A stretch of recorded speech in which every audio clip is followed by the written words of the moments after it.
మన ప్రభు అయిన యేసు క్రీస్తు నామములో 45వ గుడారాల పండుగకు వచ్చినటువంటి మీ అందరికీ ప్రేమపూర్వకమైన వందనాలండి. అందరికీ వందనాలు. ప్రభు యొక్క కృపను బట్టి గత 44 సంవత్సరాలు ఆశీర్వాదముగా జరిగించిన దేవుడు ఈ 45వ గుడారాల పండుగను కూడా మనకు అనుగ్రహించినందుకు దేవునిని ఎంతగానో స్తుతిస్తూ ఉన్నాను.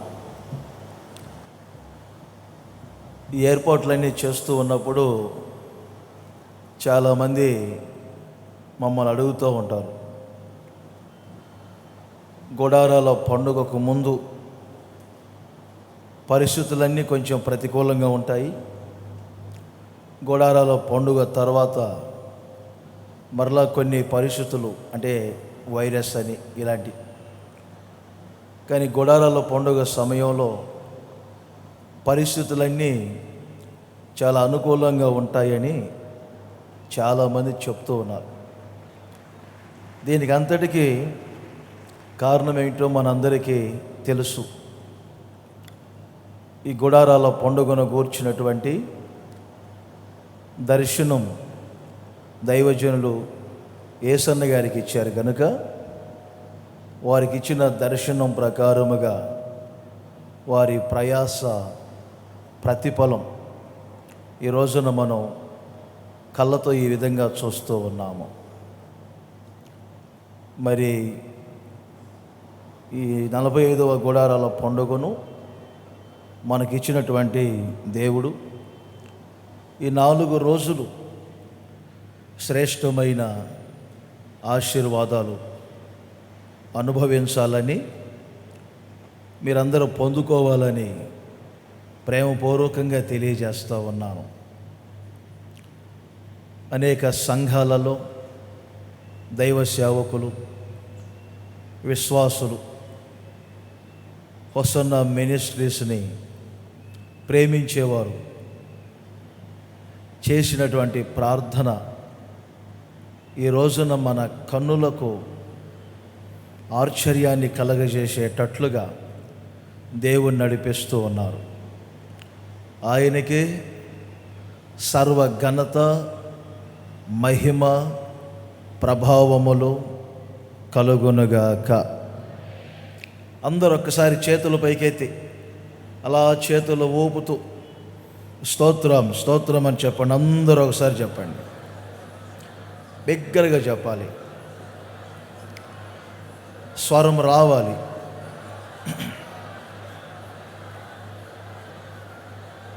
ఆమేన్. ఈ మొదటి రోజు కొన్ని ప్రాముఖ్యమైన విషయాలు పరిశుద్ధాత్ముడు మనకు బోధించాలని నా వంతు నేను ప్రార్థనలో గడిపాను. ఇక ఈ రోజు నుండి 4 రోజులు సుదీర్ఘంగా దేవుని మాటలు, వాక్య ప్రక్షాళన కలుగుతుంది. వాటి ఫలితాలు తప్పనిసరిగా ఈ గుడారాల పండుగలో పాలు పొందిన ప్రతి ఒక్కరూ అనుభవించుదురుగాక. దైవ సేవకులుగా మా హృదయాల్లో చాలా వర్తమానాలు ఉంటాయి. మీ కొరకు ప్రార్థన చేసినప్పుడు దేవుడు ఏ మాటలైతే సిద్ధపరిచారో ఆ మాటలే మీకు బోధిస్తారని నేను నమ్ముతూ ఉన్నాను.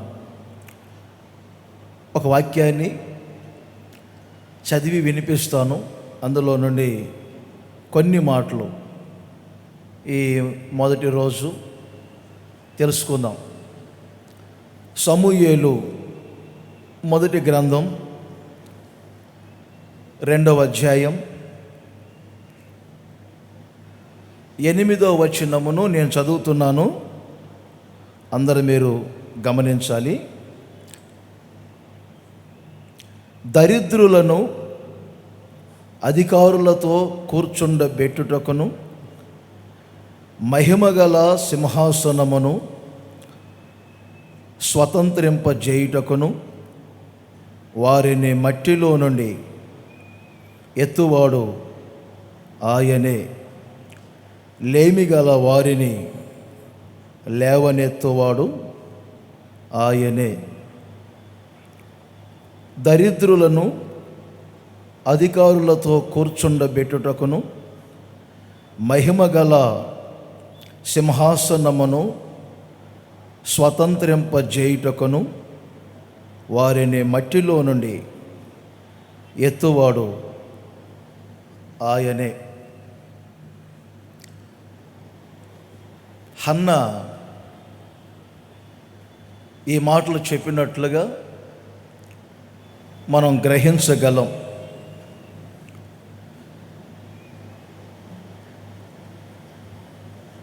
షిలోహు ప్రార్థనా మందిరానికి కుటుంబంతో వచ్చి వారు ప్రార్థన చేసుకొని ఓ చక్కని మగబాబును పొందుకొని ప్రార్థన ఫలితం తన జీవితంలో నెరవేర్చబడిందని ఆమె హృదయమందు సంతోషిస్తూ ఆ సంతోషములో చెప్పినటువంటి మాటలు ఈ మాటలు. మొదటిగా నేను కొంచెం ఒక మాట చెప్తాను, చాలా జాగ్రత్తగా మీరు వినాలి. భౌతిక సంబంధమైన ఆశీర్వాదాలు మీరు పొందుకోవాలని కోరుకుంటే ఆత్మ సంబంధంగా దేవుని వాక్యపు లోతుల్లోనికి మీరు వెళ్ళాలి. యేసుక్రీస్తు చెప్పారు కదా, మీరు ధరించుకోవటానికి వస్త్రముల గురించి, భుజించటానికి ఆహారమును గురించి చింతించబాకండి. పరలోకపు తండ్రికి అవన్నీ తెలుసు మీకు ఇవ్వాలని.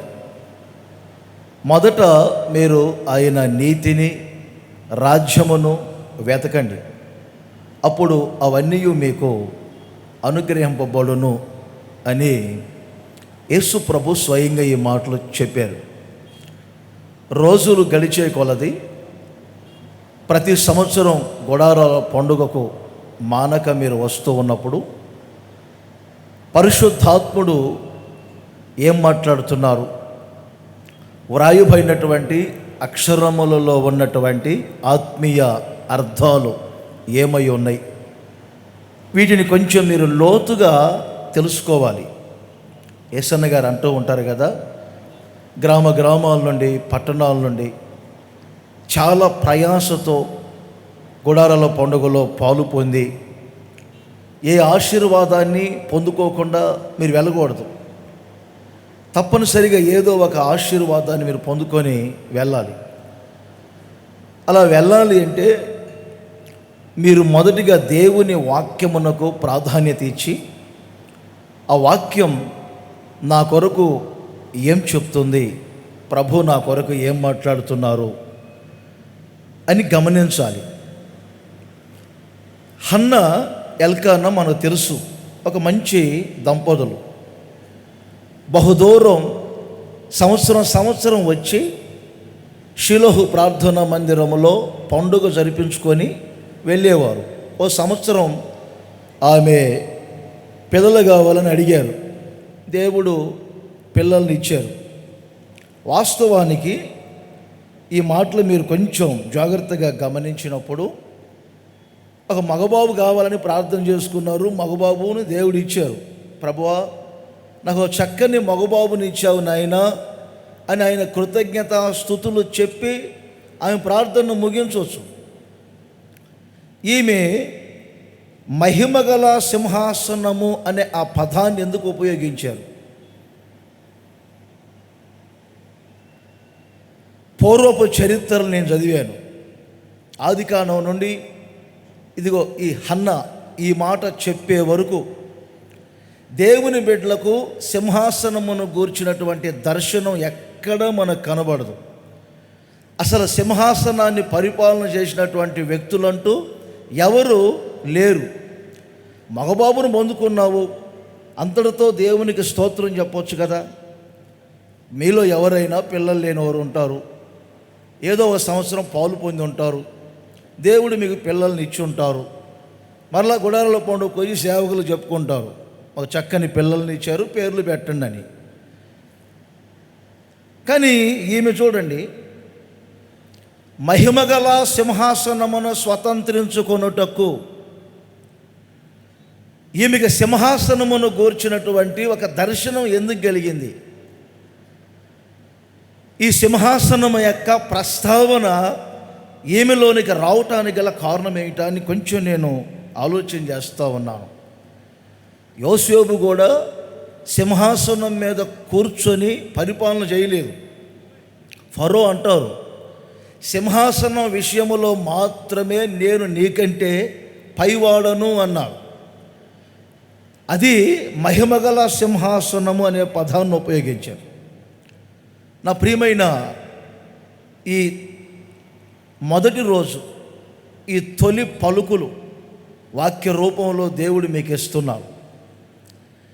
మహిమగల సింహాసనమును స్వతంత్రించుకొనుటకు దేవుడు లేవనెత్తును అనే పదాలు ఏమో ఉపయోగించారు. ఇంకా పైన క్రింద చక్కని విషయాలు చెప్పారు. నేను ఒక 4 రెఫరెన్స్లు ఇస్తాను, ఇక్కడ మీరు నోట్ చేసుకోండి. నేను చెప్పుకుంటూ వెళ్తాను, మీరు నోట్ చేసుకోండి. 47వ కీర్తన 8వ వచనాన్ని గమనించండి. ఇక్కడ పరిశుద్ధమైన సింహాసనము అని వ్రాయబడింది. నేను చెప్పే మాటలో 4 విధాలుగా మీరు వ్రాయాలి. మొదట మహిమగల సింహాసనము, రెండవది పరిశుద్ధమైన సింహాసనము. యెషయా ప్రవచన గ్రంథం 22వ అధ్యాయం 22, 23 ఈ వచనాలలో ఇంకొక మాట వ్రాయబడిన చూడండి. ఒక్కొక్క భక్తుడు సింహాసనాన్ని ఒక్కొక్క విధముగా వారికి కలిగినటువంటి దర్శనాన్ని వెల్లడిపరుస్తూ ఉన్నారు. ఇక్కడ మాన్యత గల సింహాసనము అని వ్రాయబడింది. మాన్యత గల అనే ఆ పదానికి పర్యాయ పదాలు చాలా ఉంటాయి. అందులో ఒక పదం ఏమిటంటే ఘనత, ఘనతకు సూచనగా ఉంటుంది. అంటే ఘనతాస్పదముగా ఉన్నటువంటి సింహాసనం. ఇర్మియా గ్రంథం 14వ అధ్యాయం మీరు 21వ వచనాన్ని గమనించండి. ఇక్కడ ప్రశస్తమైన సింహాసనం. ఈ 4 మాటలు నేను మీకు ఎందుకు చెప్తున్నానంటే, ఇవన్నీ దేవుని సింహాసనం, దేవుని యొక్క ఉన్నతత్వమును లేక ఉన్నత స్థితిని తెలియజేస్తూ ఉంటాయి ఇవి. ఒకటి మహిమగల సింహాసనం అంటే ఆయన మహిమను చూపిస్తూ ఉన్నాయి. రెండవది పరిశుద్ధమైనటువంటి సింహాసనం. ఈ పరిశుద్ధమైన సింహాసనం అంటే యేసయ్య పరిశుద్ధతను చూపిస్తుంది. మాన్యత గల సింహాసనం అంటే ఘనతాస్పదముగా ఉన్నటువంటి సింహాసనం. ప్రశస్తమైన సింహాసనం, దానికి మరొక అర్థం ఏంటంటే శ్రేష్టమైన సింహాసనం. దేవుని యొక్క శ్రేష్టతను చూపిస్తూ ఉన్నాయి. నా ప్రియమైన సహోదరులారా, ఎందుకు ఈ మాటలు దేవుడు ఈ రాత్రి మన ముందు పెడుతున్నారంటే, చాలామంది భక్తులకు 2 భాగాలుగా ఆలోచన చేస్తారు. ఒక భాగం ఏమిటంటే, మనందరికీ బాగా తెలిసిన పరిచయమైనటువంటి మాట ప్రకటన గ్రంథంలో ఉంటుంది. నేను జయించి నా సింహాసనమందు నేను కూర్చున్న ప్రకారం జయించు వారిని నాతో కూడా నా సింహాసనమందు కూర్చుండబెట్టెదను అని ప్రకటన గ్రంథం 3వ అధ్యాయం 21వ వచనంలో ఉంది. ప్రతి సేవకుని జీవితంలో, ప్రతి సంఘము యొక్క జీవితంలో ఏమండి, ప్రారంభం ఒకటి ఉంటుంది, ముగింపు ఒకటి ఉంటుంది. ఏమిటి ప్రారంభం? ఈ లోకములో మారు మనసు యేసుక్రీస్తు నమ్ముకున్న దగ్గర ప్రారంభించబడినటువంటి మన ఆత్మీయ జీవితం, మన ముగింపు లేక మన గురి ఏమిటంటే సింహాసనం. సింహాసనం. ఏ సేవకుని అడిగినా ఆ సింహాసనానికి నేను వెళ్తాను. ఏ సంఘమునికి సేవకులు బోధించినా ఆ సింహాసనం వద్దకు మనం వెళ్తాం. మనం సింహాసనాన్ని స్వతంత్రించుకుంటాం. ప్రతి సేవకుని యొక్క గురి, ప్రతి సంఘము యొక్క గురి, ఆ సింహాసనం కొరకు పిలువబడ్డాను, ఆ సింహాసనం కొరకే నేను భక్తి చేస్తున్నాను, తప్పనిసరిగా నేను ఆ సింహాసనం ముందు రాబోయే రోజులు కూర్చుంటాను అని ప్రతి ఒక్కరు నడిపించబడుతూ ఉన్నారు. ఇదొక భాగం.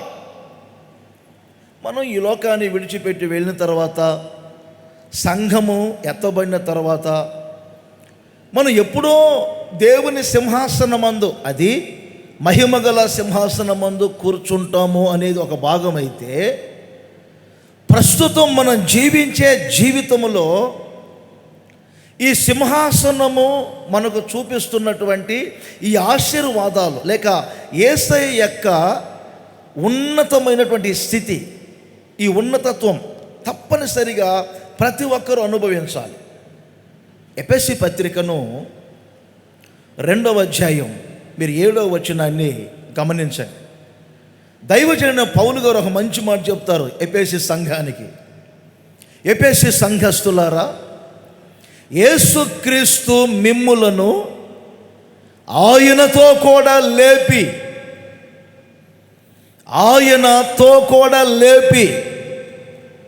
పరలోకమందు ఆయన మనలను కూర్చుండబెట్టెను. ఆ రోజుల్లో ఎఫెసీ సంఘం పరలోకం వెళ్ళిందా? ఆత్మ సంబంధంగా చెప్తున్నారు దైవజనుడు పౌలు గారు. నేను ఒక చిన్న ఆలోచన చెప్తా, వినండి. ఒకసారి నంద్యాలలో నేను ఉన్నప్పుడు ఏసన్న గారు సభకు వచ్చారండి. మధ్యరాత్రి 2 గంటలకు ట్రైన్ దిగారు స్టేషన్లో. మేము 12 గంటలకు వచ్చి 2 గంటల వరకు ఉండి వారిని తీసుకొని రూమ్కి వెళ్ళాం. ఆ రోజుల్లోనే ఏసన్న గారు అమెరికా వెళ్ళి వచ్చారు. శుభ్రంగా రూమ్లో పెట్టిన వ్యక్తిని పెట్టినట్టు కాముగా రావద్దు, నేను అమెరికా వెళ్ళి వచ్చారన్న, అమెరికా బాగుందా అని అడిగాను. అడిగి అప్పట్లో మాకంత ఏమండి తెలివి లేదు, ప్రపంచం గురించి కూడా పెద్దగా తెలియదు. అమెరికా ఎక్కడుంటుంది ఏసన్నా అని అడిగా. లైట్ అయ్యాను. లైట్లు ఆఫ్ చేసిన వ్యక్తిని మరలా లైట్ అయ్యని చెప్పారు.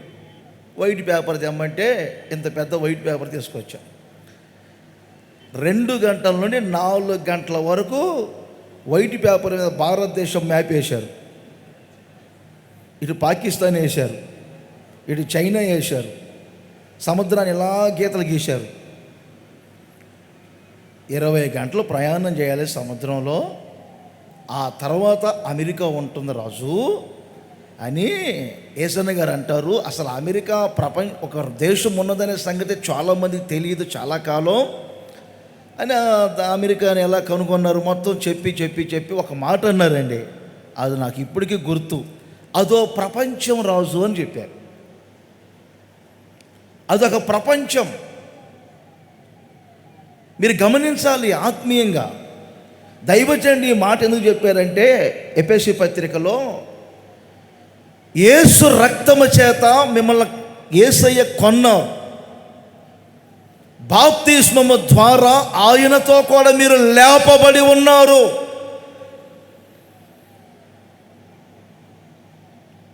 వ్రాయబడింది కదండి, పౌలు గారు చెప్పారు కొలసీ పత్రిక 3వ అధ్యాయం 1వ వచనములో,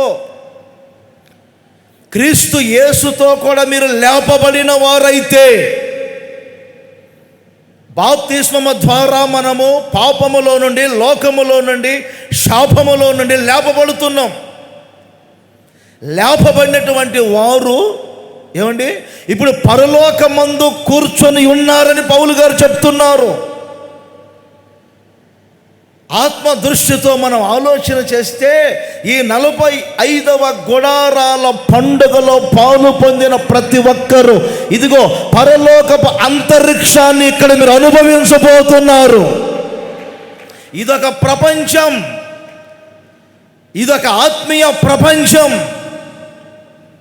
ఇది పరిశుద్ధుల యొక్క ప్రపంచం. ఈ ప్రాంగణములో ఎక్కడ ఎవరి సాతాను నీడగల పడది గుడారాల పండుగలో.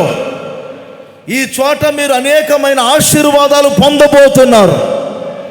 నా దేవుని ప్రత్యక్షతను మీరు చూడబోతున్నారు. దేవుని వాక్యం వింటూ ఉన్నప్పుడే మీ జీవితంలో అద్భుతాలు జరగబోతున్నాయి, ఆశ్చర్య కార్యాలు జరగబోతున్నాయి. మీ కన్నీటి బొట్లు తొడవబడబోతున్నాయి, మీ జీవిత సమస్యలు తొలగిపోతున్నాయి, మీ మనస్సు కట్టబడుతుంది. మీరంతా ఒక పరలోకపు దర్శనాన్ని ఇక్కడ మీరు పొందుకోబోతున్నారు. క్రీస్తు యేసు ఆయనతో కూడా మిమ్మల్ని లేపి పరలోకమందు కూర్చుండబెట్టెను. నేను కొంచెం వాక్యాలు చెప్తున్నప్పుడు రెఫరెన్స్లు కొంచెం ఎక్కువిస్తాను. మీకు కూడా చదవమని నేను ఇబ్బంది పెట్టను, నేను చదువుతాను, ఎందుకంటే చదువుకొని వచ్చాను కాబట్టి. మీరు వింటే చాలు. ప్రకటన గ్రంథం 12వ అధ్యాయంలో మొదటి వచనాలు కూడా మీరు నోట్ చేసుకోండి. ఈ 12వ అధ్యాయంలో ఏమండి సంఘానికి పోల్చబడుతున్నటువంటి ఒక స్త్రీ మనకు కనపడతారు. ఇక్కడ ఎలా కనపడుతున్నారు?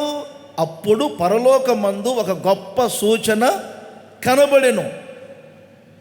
ఇటు ఆత్మీయ అర్థాలు చాలా ఉంటాయి. అంటే సంఘము ఎత్తబడక మునిపే పరలోకమందు అనే పదం ఉపయోగించబడింది. యేసయ్యను అడిగారు, దేవుని రాజ్యం ఎక్కడుంది, ఎలా వస్తుంది అని. అప్పుడు యేసుక్రీస్తు అంటారు, దేవుని రాజ్యం ప్రత్యక్షముగా ఏ దిక్కు నుండో వస్తుందో అనుకోబాకండి. దేవుని రాజ్యం మీ మధ్యలోనే ఉన్నది, మీ మధ్యలోనే ఉన్నది దేవుని రాజ్యం. ఎప్పుడో మనము ప్రభు దగ్గరికి వెళ్తాము, పరలోకమందు ఆయన సింహాసనమందు కూర్చుంటాము కాదు.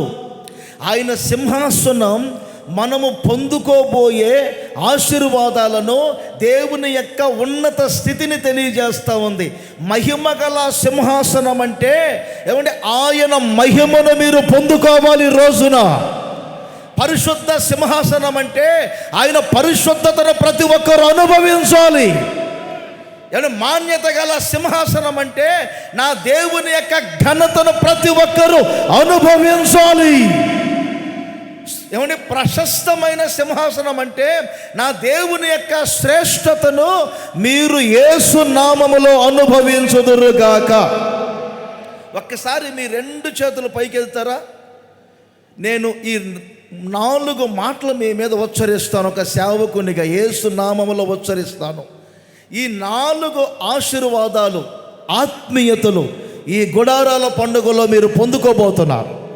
ఏ స్థలములో ఉన్న నా దేవుడి మిమ్మల్ని చూస్తున్నారు. ఈ రాత్రి నిశ్చయముగా మీరు అనుభవించబోతున్నారు. మహిమ గల సింహాసనము అను నా దేవుని యొక్క మహిమను మీరు అనుభవించుదురుగాక. మహిమతో నింపబడుదురుగాక, నింపబడుదురుగాక. నా దేవుని మహిమ మీ మీదికి దిగవచ్చునుగాక. పరిశుద్ధ సింహాసనమును నా దేవుని పరిశుద్ధత మీ ఒక్కొక్కరు పొందుదురుగాక, పొందుదురుగాక. పొందండి యేసు నామములో నా దేవుని పరిశుద్ధత మీరు కలిగి జీవించుదురుగాక. ఈ లోకములో మీరు జీవించే జీవితములో ఘనతాస్పదముగా ఉందురుగాక, ఘనతాస్పదముగా ఉందురుగాక. నా దేవుని వలె మీరు కూడా శ్రేష్టమైనటువంటి జీవితము చేయుదురుగాక. నా దేవుని శ్రేష్టత మీరు అనుభవించుదురుగాక. అందరూ చప్పట్లు కొట్టి దేవుని స్తుతించండి, స్తుతించండి యేసు నామములో. నా దేవుని యొక్క ఉన్నతత్వమైనటువంటి అదిగో ఆయన మహిమ, ఆయన పరిశుద్ధత, ఆయన ఘనత, ఆయన శ్రేష్టత మీరు అనుభవించుదురుగాక. మగపిల్లడి కొరకు ప్రార్థన చేసుకొని గుడారాల పండుగకు వచ్చి ఆమె ఏటేటా వస్తారు. ఎల్కానా, హన్నా ఏటేటా వస్తారట. మగపిల్లని పొందుకొని దేవునికి స్తోత్రం, మాకు చక్కని మగబాబుని ఇచ్చారని సాక్ష్యం చెప్పి ముగిస్తే అసలు ఈ ప్రసంగం కూడా అవసరం ఉండేది కాదు. హన్నా ఊరకుంటుందా? ఓ ప్రత్యక్షతను పొందుతుంది.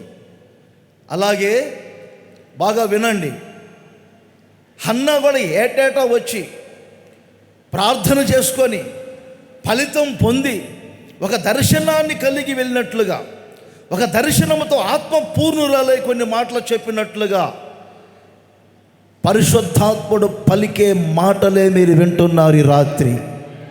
మీ జీవితంలో కూడా అది నెరవేర్చబడబోతూ ఉన్నాయి. నేను ఈరోజు ఒక 4 మాటలు మీకు చెప్తానండి. అదేమిటంటే, మహిమ గల సింహాసనమును స్వతంత్రించుకొనుటకు. మరొక్కసారి చెప్తున్నా, నిత్యత్వంలోనికి వెళ్ళిన తర్వాత ఆయన సింహాసనం మీద కూర్చోవటం ఒక భాగం. ప్రస్తుతం మనం జీవించే జీవితంలో ఇదిగో ఈ ఆశీర్వాదాలు అనుభవించటం, యేసయ్య ఆత్మీయతలు మనం పొందుకోవటం, ఇదొక భాగం. ఎవరు దానికి అర్హులు? ఎవరు పొందుకునేది? మంచి ఆశయంతో ఈ గుడారంలో పండుగకు రావటం మంచిది.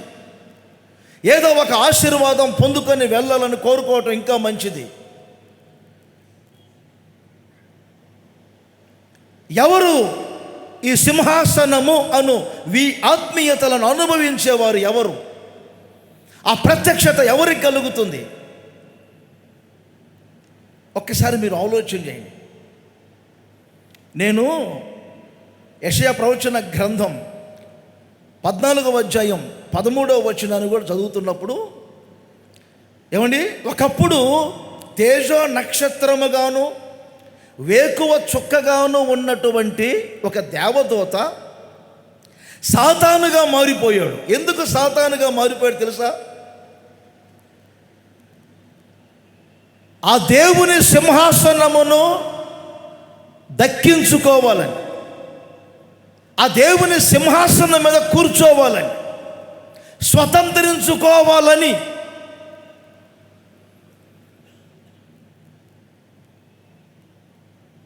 ఈ తేజ నక్షత్రము వేకువ చుక్క రెండు చోట్ల మనకు బైబిల్లో కనబడుతుంది. ఈ ఏమండి దేవదూతగా ఉండి సాతానుగా మారిపోవటం మనకు బైబిల్లో 2 చోట్ల ఎక్కువగా కనపడుతుంది. ఇది యెషయా ప్రవచన గ్రంథం, ఇప్పుడు నేను చెప్పిన రెఫరెన్స్. అలాగే యెహెజ్కేలు గ్రంథం 28వ అధ్యాయం 13 నుండి ఉంటుంది. ఒక మహిమగల కెరూబుగా చేయబడి ఏమండి చాలా అలంకరింపబడినటువంటి కెరూబుగా ఉండి ఒక ఆశ్రయముగా ఉన్నటువంటి కెరూబు ఉత్తర దిక్కున ఉన్న ఆ సభాపర్వతం, ఆ సింహాసనం మీద కూర్చోవాలని ఆశించటం, స్వతంత్రించుకోలేకపోవటం, అక్కడి నుండి క్రింద పడటం, సాతానుగా మారటం, ఇది బైబిల్ చెప్తున్నటువంటి సత్యం. అంటే ఒక కెరూబుగా అలంకరింపబడి సౌందర్యముగా ఉండి ఒక ఆశ్రయముగా ఉండి ఈ స్థాయిలో ఉన్నటువంటి ఈ కెరూబుకే సింహాసనాన్ని ఏమండి దక్కించుకోవటానికి, స్వతంత్రించుకోవటానికి అర్హత లేకపోతే మరి మన జీవితంలో యేసయ్య ఎలా అర్హతనిస్తారు? ఒక 4 ఆలోచనలు మీకు చెప్తాను. కొద్దిగానే చెప్పి ముగిస్తాను. రేపటి నుంచి ఇంకా సుదీర్ఘంగా వింటూనే ఉందాం మనం వాక్యం. లూకా సువార్త 1వ అధ్యాయం 52వ వచనాన్ని చూడండి. పాత నిబంధనలో మీరు కొంచెం బైబిల్ పరంగా ఎదిగేవారైతే, ఎక్కువగా వాక్యం చదివేవారైతే, పాత నిబంధనలో హన్నాకు, క్రొత్త నిబంధనలో మరియాకు కొంచెం దగ్గర సంబంధం ఉన్నట్లుగా ఉంటాయి వారు మాట్లాడిన మాటలు క్రొత్త నిబంధనలో యేసుక్రీస్తుకు జన్మనిచ్చినటువంటి మరియా చెప్పినటువంటి మాటలు. అంటే మరియా అనేవాళ్ళు 7 ఉన్నారు బైబిల్లో, అందుకని ఈ మాట వాడాల్సి వచ్చింది. ఈమె మరియా ఒక మాట అన్నారు, 52వ వచనం ఏమన్నారండి? సింహాసనములలో నుండి బలవంతులను పడద్రోసి దీనులను ఎక్కించును. ఈ మొదటి మాటను మీరు గమనించాలి. మరియా ఈ మాట చెప్తున్నప్పుడు కూడా చాలా ఆలోచన చేశాను నేను. ఈ సింహాసనం వరకు ఎందుకు వెళ్ళారు? కొన్నిసార్లు నేను ఇలా అంటున్నానని మీరు ఏమనుకోబాకండి. కొన్ని చోట్లకి మీరు వెళ్ళినప్పుడు వాక్యానికి చోటివ్వరు. వాక్యం చెప్తూ ఉంటేనేమో దురద చెవులు గోక్కుంటూ ఉంటాం. ఏదైనా ఒక పన్ బకెట్ కథ చెప్పినప్పుడు, ఏదైనా ఒక జబర్దస్తి కథలు చెప్పినప్పుడు కొంచెం ఎగిలించుకుంటా ఇలాంటి మాటలు చెప్తున్నప్పుడు మాత్రం ఏమండి ఏదో అర్థమైనట్లు, ఏదో జరిగినట్లుగా వాటికేమో చెవులు ఇస్తారు. కొత్త నిబంధన సిద్ధాంతాలు వినాలి, ఆత్మీయంగా మారు మనసును గురించి, బాప్తిస్మమును గురించి, పరిశుద్ధాత్మను గురించి, కొత్త నిబంధన సంఘమును గురించి, సేవకులకు ఇచ్చిన దర్శనం ప్రకారముగా నడవాలనుకునే వారి మాటలకేమో చాలామంది చాలా చోట్ల తక్కువగా ప్రాధాన్యత ఇస్తారు. ఈ గుడారుల పండుగలో ఆ నినాదాలు కనబడకూడదు. ఈ చోట దేవుని వాక్యమునకు మాత్రమే చోటివ్వాలి. ఒక సామాన్యురాలైనటువంటి హన్నాకు సింహాసన ప్రస్తావన వచ్చింది. ఒక సామాన్యురాలేనండి మరియా కూడా సామంతుల కుటుంబంలో పుట్టి పెరిగినటువంటి వ్యక్తులు కూడా కాదండి. బెత్లెహేము గ్రామస్తులైనప్పటికీ వలస వెళ్ళారండి నజరేతు పరిసర ప్రాంతాలకు. ఒక సామాన్యమైనటువంటి కుటుంబంలో పుట్టి పెరిగినటువంటి ఈ మరియాకు ఇప్పుడు సింహాసనమును గూర్చినటువంటి దర్శనం ఎలా కలిగింది? ఆ దర్శనం మీకెందుకు కలగకూడదు? అలా మీరు ఆ దాకాల్లో ఎందుకు ఉండకూడదు? ఉండాలి తప్పకుండా. ఈమెనే మాట ఏమిటంటే, బలవంతులను సింహాసనములలో నుండి పడద్రోసి దీనులను ఎక్కించును, దీనులను ఎక్కించును. ఎవరిప్పుడు సింహాసనాన్ని స్వతంత్రించుకునేది? అది మహిమ కలిగిన సింహాసనం. బైబిల్లో 2-3 చోట్లే కనపడుతుంది మనకు మహిమ గల సింహాసనం అని. హన్నా ప్రస్తావనలో వచ్చిన మాట ఒకటి, యేసుక్రీస్తు మహిమ గల సింహాసనం మీద కూర్చొని కుడివైపున ఎడమవైపున ఏమండి నీతిమంతులను అనీతిమంతుల్ని పెట్టి చివరి తీర్పు తీరుస్తారు. ఆ సమయంలో రాయబడింది మహిమ గల సింహాసనం అని. ఇక బైబిల్లో మనకు ఎక్కడ కనపడతారు? 3 చోట్ల మాత్రమే కనపడుతుంది. అలాంటి దర్శనం ఈ మరియా కలగటం ఏంటి? ఎవరు స్వతంత్రించుకునేది? వాక్యం అంటుంది దీనులను సింహాసనాన్ని స్వతంత్రించుకుంటారు. ఈ భూప్రపంచంలో దీనత్వం నేర్పేది ఎవరు? ఒక్కసారి మీరు ఆలోచన చేయండి. దీనులు అనే పదానికి ఎన్నో పర్యాయ పదాలు ఉంటాయి. వినయం అని చెప్పొచ్చు, పూర్తిగా తగ్గింపు అనే కూడా చెప్పొచ్చు. నా ప్రియమైన సహోదరులారా, ఈ గుడారాల పండుగలో మీరు నా ప్రభు అయిన యేసు క్రీస్తును గురిపెట్టుకొని ఆయన దీనత్వాన్ని నేర్చుకోండి, ఆయన దీనత్వాన్ని చూడండి, ఆయన దీన స్వభావమును మీరు ధరించుకోండి. మిమ్ములను నా దేవుడు ఎప్పుడో పరలోకం వెళ్ళినప్పుడు కాదండి సింహాసనం మీద కూర్చుంటామనేది, ఈ భూమి మీద ఉన్నప్పుడే మహిమ కలిగిన సింహాసనం అనే మహిమను మీరు పొందుకోబోతున్నారు. పరిశుద్ధతను మీరు పొందుకోబోతున్నారు. ఘనతను మీరు పొందుకోబోతున్నారు. శ్రేష్టమైన అనుభవాన్ని మీరు పొందుకోబోతున్నారు.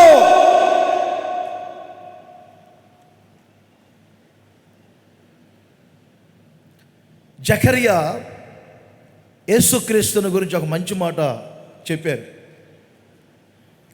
9వ అధ్యాయంలో ఉంటుంది, తర్వాత చదువుకోండి. 9వ వచనాలు ఉంటాయి. ఇదిగో మీ రాజు, మీ ప్రభు, ఆయన దీనుడై గాడిద పిల్లయు ఎక్కి మీ మధ్యకు వస్తున్నారు అని వ్రాయబడి. యేసుక్రీస్తు ఈ లోకానికి సశరీరుడిగా వచ్చి ఆయన దీనత్వాన్ని నేర్పించారు. ఉన్నతమైన ఆశీర్వాదాలు పొందాలనుకునే ఆత్మీయులు దీనత్వాన్ని నేర్చుకోవాలి. అప్పుడే ఒక స్థాయికి వస్తారనే సంగతి వాస్తవం. ఈ దీనత్వానికి వ్యతిరేకంగా ఈ రోజున నేను చెప్పొచ్చో లేదోనండి, గర్వం, అహంకారం.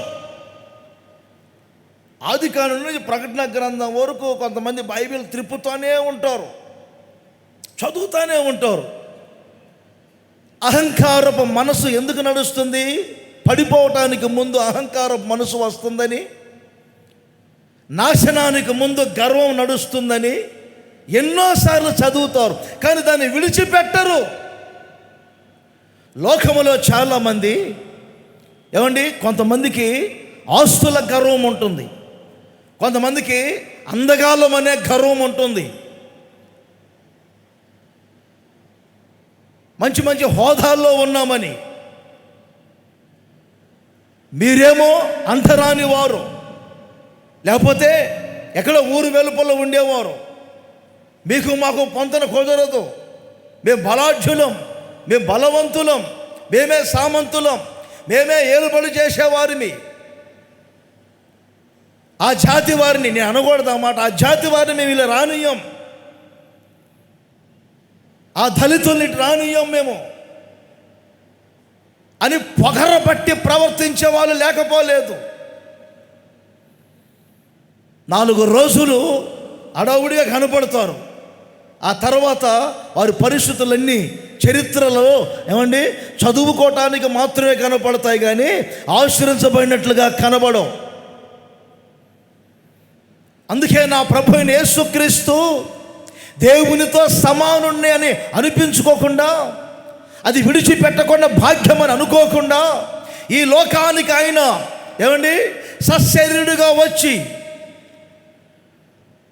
దాసుని స్వరూపము ధరించుకొని శిలువ మరణము పొందునంతగా తన్ను తానే తగ్గించుకొని రిక్తునిగా చేసుకున్నారు గనుక ఫిలిప్పీ పత్రిక 2వ అధ్యాయములో 5 నుండి 9 వరకు మంచి మాటలు వ్రాయబడి, యేసుక్రీస్తు పరలోకమందు ఉన్నత అనుభవంలోనికి రావటానికి గల కారణం వాక్యం అంటుంది. అక్కడ పరలోకములో ఉన్న వారిలో కానీ, భూమి మీద ఉన్న వారిలో కానీ, భూమి క్రింద ఉన్న వారిలో కానీ ప్రతి నామం యేసయ్య నామములో వంగునట్లు ప్రతి వారి నాలుక యేసుక్రీస్తు దేవుడని ఒప్పుకునేటట్లుగా అన్ని నామముల కంటే పైనామముగా యేసుక్రీస్తు నామం హెచ్చించబడటానికి కారణం యేసుక్రీస్తు దీనత్వము నేర్చుకున్నారు. ఒక్కోసారి యేసన్న గారు మాట్లాడే మాటలు భలే వింతగా ఉంటాయి. ఓసారి ఏదో పని మీద శారదా కాలనీకి వెళ్ళాను. రాజు, ఈ మధ్య వారు పడిపోతున్నారు, వీరు పడిపోతున్నారు అనే మాటలు ఎక్కువగా వినపడుతున్నాయి కాదు అని అడిగారు. అవునన్నా, అక్కడ వారు పడ్డారు, వీరు పడ్డారు అంటే పడటం అంటే ఏమిటి? ఆత్మీయతలో పడిపోవడం అనుకుందాం, శరీర సంబంధంగా నష్టపోవడం అనుకుందాం. ఎంతమంది పడుతున్నారు అని ఎన్నో నినాదాలు వినపడుతున్నాయి కదా రాజు అంటే, అవునన్నా అన్న. అంతటితో ఆగొద్దు, మరి నేను పడిపోవట్లేదు ఏంటి అని అడిగాను. వారికి చెప్పేంతటోళ్ళమా మేము ఏం చెప్పాలా అని ఆలోచన చేస్తామన్నాం. అందరూ పడిపోతున్నారు, మరి నేనెందుకు పడిపోవట్లేదు అన్నారు.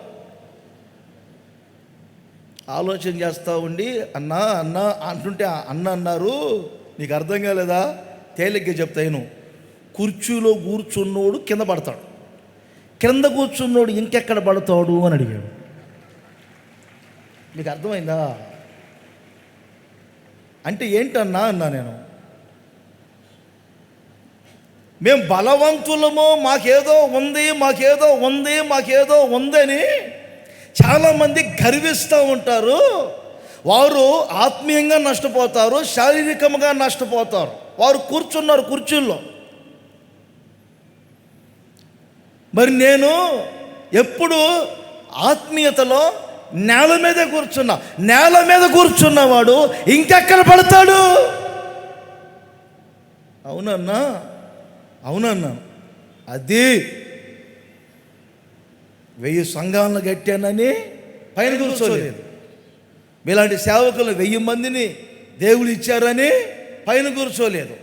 సైకిల్ మీద తిరిగి నేను లేమల్లి పరిసర ప్రాంతాల్లో మినిస్ట్రీని ప్రేమించి ఈ రోజున 100 కార్లు ఇచ్చారని పైకి వెళ్ళలేదు, కొమ్ములు పెరగలేదు, అందుకు పడిపోవట్లేదు. మీకు అర్థమవుతుందా? యేసుక్రీస్తు కూడా ఈ లోకానికి వచ్చి అదే నేర్పింది. నా ప్రియమైన సహోదరులారా, ప్రవచనాత్మకముగా ప్రేరేపణతో చెప్పే మాటలు ఈ మాటలు. మీకంటే బలవంతులు సామంతులు అనుకునేవారు మీ మీద గర్వించి అహంకారంగా మాట్లాడుతున్నారేమో, మీరు యేసుక్రీస్తును నమ్ముకున్నారని మిమ్మల్ని తక్కువ వారిగా చూస్తున్నారేమో. అదే హన్నా కూడా చెప్పిన మాట.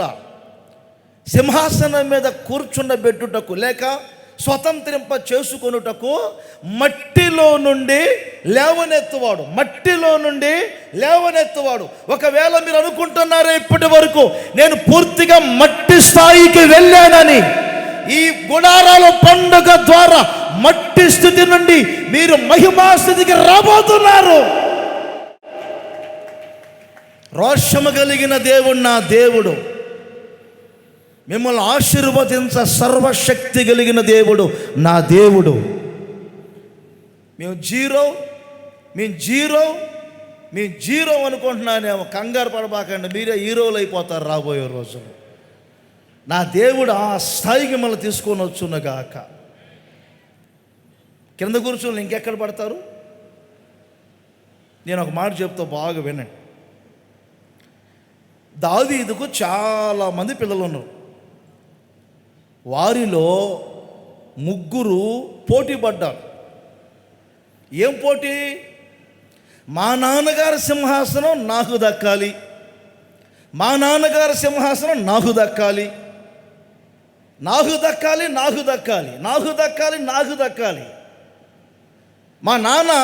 ఏమండి సింహాసన వారసత్వాన్ని నేను పొందుకోవాలి. ఆశయం మంచిదే, ఆత్మీయత ఉండాలి కదండి. లక్ష్యం మంచిదే, దానికి తగిన స్వభావాలు ఉండాలి కదండి. ఒక ఆయన పోటీ పడ్డారు.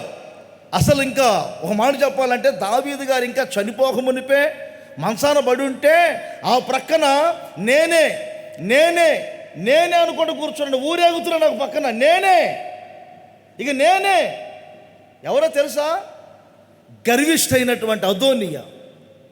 నేనే అనే స్వభావం కలిగిన వ్యక్తులు 4 రోజులు అదే అంటుంటారు యేసన్న గారు. కారులు బస్సులు వెళ్తున్నప్పుడు చిత్తు పేపర్లు పైకి లేస్తూ ఉంటాయి. ఎక్కడికో లేస్తాయి అనుకుంటాం మనం, లేచినట్టే లేస్తాయి. గాలి పోగానే మరలా లేవాలంటే ఇంకో కారు రావాలి, బస్సు రావాలి. అదోనియా అదొక గర్వపాత్మ.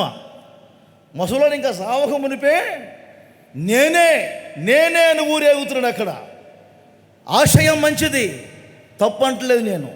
లక్ష్యం మంచిది, తప్పంటలేదు. కానీ దానికి తగిన స్వభావములే. గర్విష్ఠులకి సింహాసన వారసత్వం ఎలా వస్తుంది?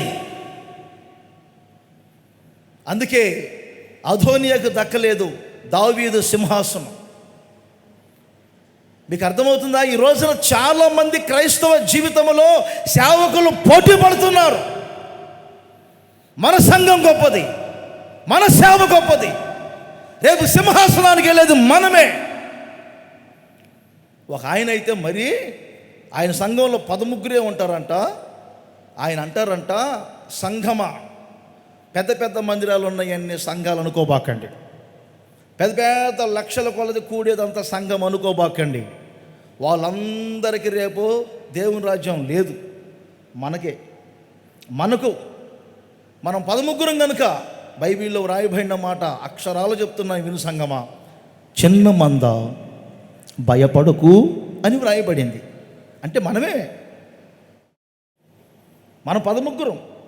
నేను అనుకుంటాను ఇలాంటి వాళ్ళ గురించి, దిడీల్న మన భాషలో చెప్పాలంటే దిడీల్న ఒక 500 ఆత్మలు ఆయన దగ్గరకు వచ్చినాయి అనుకో, ఆయన ఏమంటారు? ఇప్పుడు 500 మంది సంఘంలో పెరిగితే ఏమంటారు?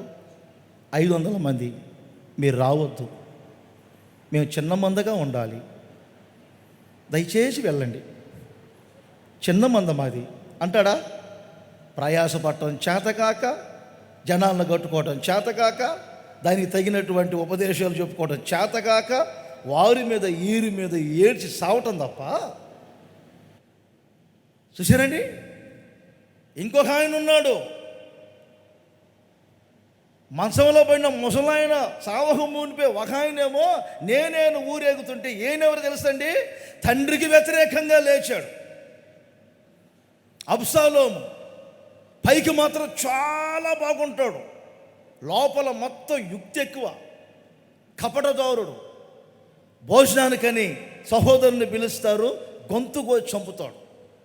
నా ప్రియమైన సహోదరులారా, ఎందుకు ఈ మాటలు చెప్తుందని ఒక్కసారి ఆలోచించండి. ప్రపంచవ్యాప్తంగా ఈ రోజున ఏమండి, నాకు సింహాసనం, నాకు సింహాసనం, నాకు సింహాసనం అనుకుంటున్నారేమో. దావీదు కుమారులలో ఎవరికి దక్కని సింహాసనం ఏమండి, సొలొమోనుకు మాత్రమే దక్కటానికి గల కారణం, ఏ రోజు నాకు సింహాసనం కావాలని అడగలేదు సొలొమోన్, ఏ రోజు నేను పైకి రావాలని అనుకోలేదు. సొలొమోను దేవుని సంకల్పములో ఉన్నారు, సొలొమోను దేవుని ఆలోచనలో ఉన్నారు, సొలొమోను దేవుని యొక్క ప్రణాళికలో ఉన్నాడు గనుక ఆ సింహాసనానికి అతడు మాత్రమే అర్హుడుగా మార్చబడ్డాడు. ఒక్కసారి మీరు ఆలోచన చేస్తున్నారా? ఈ గుడారాల పండుగలో ప్రపంచవ్యాప్తంగా పోటీ పడవచ్చు. ఆ మహిమగల సింహాసనాన్ని నేను స్వతంత్రించుకోవాలని. అయితే వారందరికీ లేనటువంటి ఒక లక్షణం సొలొమోనులో మనకు కనబడినట్లుగా, మీరు నా ప్రభు అయిన యేసుక్రీస్తు తగ్గింపును నేర్చుకోండి, నా ప్రభు అయిన యేసుక్రీస్తు దీనత్వాన్ని నేర్చుకోండి. ఏ విషయంలో కూడా అతిశయాలకు, గర్వాలకు చోటు ఇవ్వబాకండి. అవి క్రైస్తవ్యానికి వ్యతిరేకమైనవి.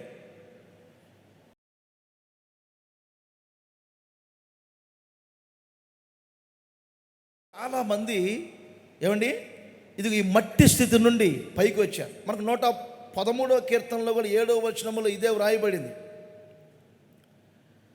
అధికారులతో ప్రధానులతో కూర్చుండబెట్టుటకు ఆయన నేల నుండి అనేకులను లేవనెత్తువాడు అనే పదాలు మనకు 113:7లో కూడా వ్రాయబడింది. బైబిల్లో చూడండి, ఒక 2 మాటలు మీకు ఇందులో చెప్తాను. మొర్దెకై ఉన్నాడు. మొర్దెకై ఎవరండి? దేవుని కొరకు రోషముగా నిలబడినవాడు. ఏమండి, ఒక గేట్ దగ్గర వాచ్మెన్ డ్యూటీ చేసుకునే వ్యక్తి. మరి ఆ దేశములో ఈ మొర్దెకై ప్రధానమంత్రి స్థాయికి వచ్చారంటే ఒక్కసారి మీరు ఆలోచన చేయండి. 2వ అధ్యాయం ఎస్తేరు గ్రంథంలో మనం చూస్తాం, గేటు దగ్గర కావులు కాసుకునే వ్యక్తి. మీరు చివరిలో 10వ అధ్యాయంలో చదువుకోనండి, దేశంలో ప్రధానమంత్రి అయ్యాడు. ఏ స్థితి నుండి ఏ స్థితికి వచ్చారు?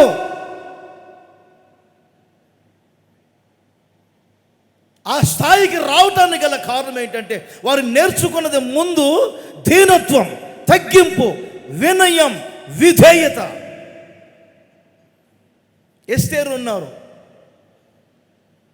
వీరంతా శత్రువుల దేశానికి వలస వెళ్ళినటువంటి వ్యక్తులు, చెరపట్టబడినటువంటి వ్యక్తులు. కానీ ఎస్తేరులో ఉన్న చక్కని సుగుణం తెలుసా? ఆమె నేర్చుకుంది విధేయత, దీనత్వం, తగ్గింపు. ఆమె ఎవరైనా అయిన తర్వాత కూడా వాక్యం చెప్తుంది, పోషణ కాలమందు మొర్దెకైకు ఏ విధముగా ఆమె లోబడుతూ ఉందో ఇప్పుడు కూడా ఆమె లోబడుతూనే ఉన్నది. రకరకాల స్వభావాల మధ్యలో మీరు ఈ రాత్రి ఈ మాటలు విని ఉండవచ్చు. నా దేవుడు మీ దీనత్వాన్ని బట్టి మీ ముందు ఒకవేళ కళ్ళు ఎర్ర చేసి పండ్లు పటపట కొరికి మీ మీద అవసరము లేనటువంటి మాటలు మాట్లాడి మిమ్మల్ని హీనంగా మురికిగా భావించుకొని చూస్తున్నారేమో, వారందరి ముందే నా దేవుడు మిమ్మలను మహిమగల సింహాసనం మీద కూర్చోబెట్టబోతూ ఉన్నాడు. ఆమేన్. యోబు గ్రంథంలో 36వ అధ్యాయం 7వ వచనాన్ని ఒక్కసారి మీరు చూడండి. ఈ మాట కూడా నాకు చాలా తృప్తి అనిపించింది. యోబు గ్రంథం 36వ అధ్యాయం 7వ వచనంలో ఒక మంచి మాట, నీతిమంతులను దేవుడు చూడకపోడు.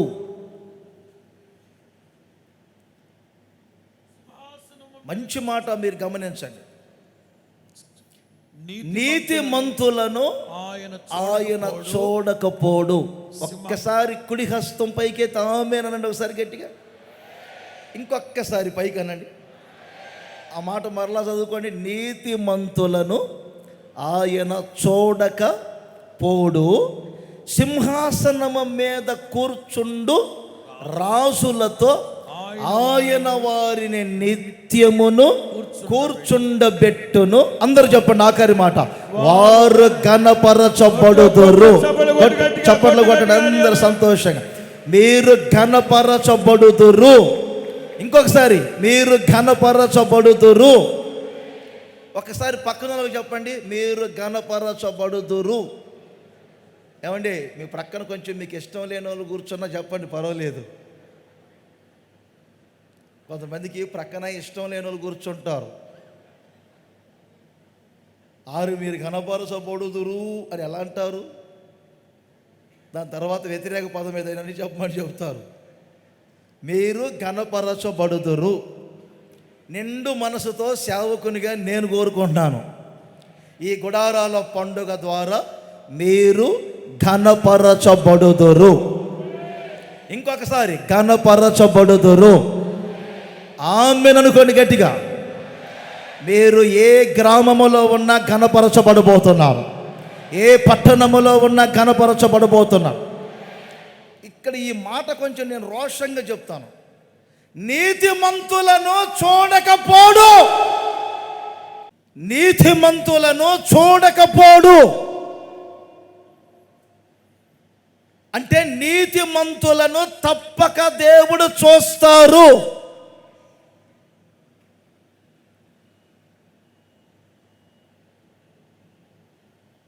నీతిమంతులంటే ఎవరు మీకు తెలుసు కదా, యేసు రక్తముతో కడగబడిన వారు. నీతిమంతులు యేసు రక్తముతో కడగబడిన వారే నీతిమంతులు. భూప్రపంచములో నీతిమంతులు ఎవరు లేరు. అన్నదానం చేయొచ్చు, భూదానం చేయొచ్చు, గోదానం చేయొచ్చు, వస్త్రదానం చేయొచ్చు. ఏమండి, డబ్బున్నవాడు సత్రం కట్టవచ్చు, డబ్బు లేనివాడు చలివేంద్రమైన పెట్టవచ్చు. ఎన్ని పుణ్యకార్యాలు చేసినా మనిషి యొక్క నీతి మురికి బట్టలుగా ఉంటుందని వాక్యం చెప్తుంది. మురికి బట్టలుగా ఉంటుంది మనిషి యొక్క నీతి. మనిషికి నీతి అనే పునాదిని వేయగలిగిన దేవుడు, మనిషిని నీతిమంతుడిగా చేయగలిగిన దేవుడు నేను ప్రకటించుచున్న నజరేయుడైన యేసు. ఆయన పరిశుద్ధుడు, పరిశుద్ధుడు. దేవుడు అనుటకు యోగ్యుడు, అర్హుడు, దేవుళ్ళల్లో ఒకడు కాదు, సుచరిత్ర కలిగిన దేవుడు ఒకే ఒక్కడు. ఆయన పేరు నజరేయుడైన యేసు. యేసు మనిషిని మనిషిగా మార్చే దేవుడు, మనిషికి మానవత్వాన్ని కలగజేసే దేవుడు, మనిషిని సమాజంలో విలువగా గౌరవముగా నిలబెట్టుకొనగలిగిన దేవుడు. పిలిచినప్పుడు పలికి ప్రక్కనే నిలిచి చేతులు చాచి ఆశీర్వదించగల సర్వశక్తి కలిగిన దేవుడు. నేను ప్రకటిస్తున్న నజరేయుడైన యేసు వీధికి సంబంధించిన ఆయన కాదు, పొలిమేరకు సంబంధించిన ఆయన కాదు. ప్రపంచవ్యాప్తముగా దేవుడు అనుటకు యోగ్యుడు, అర్హుడు. ఆయన పేరు నజరేయుడైన యేసు. ఆయన నామం పరిశుద్ధమైనది, ఆయన నామం పూజింపబడినది. ఆయన విలువైన రక్తం ఎందుకు ప్రోక్షించారు తెలుసండి? ఆయన రక్తము చేత నీతిమంతులముగా మార్చబడితిమి.